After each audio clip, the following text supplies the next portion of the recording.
Le journal Le Monde et le magazine Jeune Afrique rapportent que la ministre burkinabé des Affaires étrangères, Olivia Rwamba, a adressé un courrier officiel au Quai d'Orsay fin décembre pour demander le remplacement d'interlocuteurs à Ouagadougou. En l'occurrence, l'actuel chef de la mission diplomatique française, l'ambassadeur Luc Alade. Les autorités militaires de Ouagadougou estiment qu'il n'est plus un interlocuteur fiable et ne souhaitent donc plus travailler avec le diplomate français.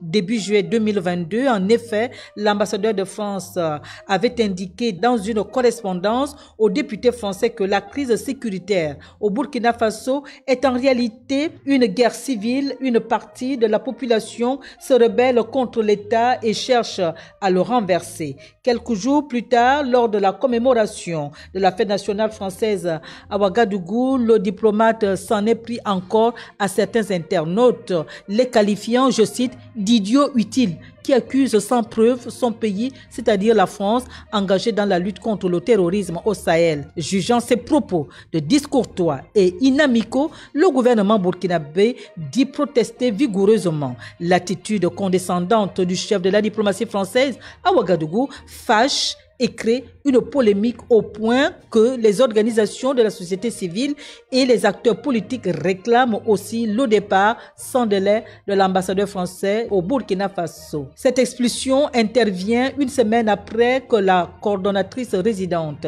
des Nations Unies au Burkina, Barbara Mandi, a été déclarée persona non grata et a été sommée de quitter illico presto le territoire burkinabé. Les autorités lui reprochant la prise de décision unilatérale et l'ingérence dans la vie politique du pays, prédisant un chaos d'insécurité totale les mois à venir.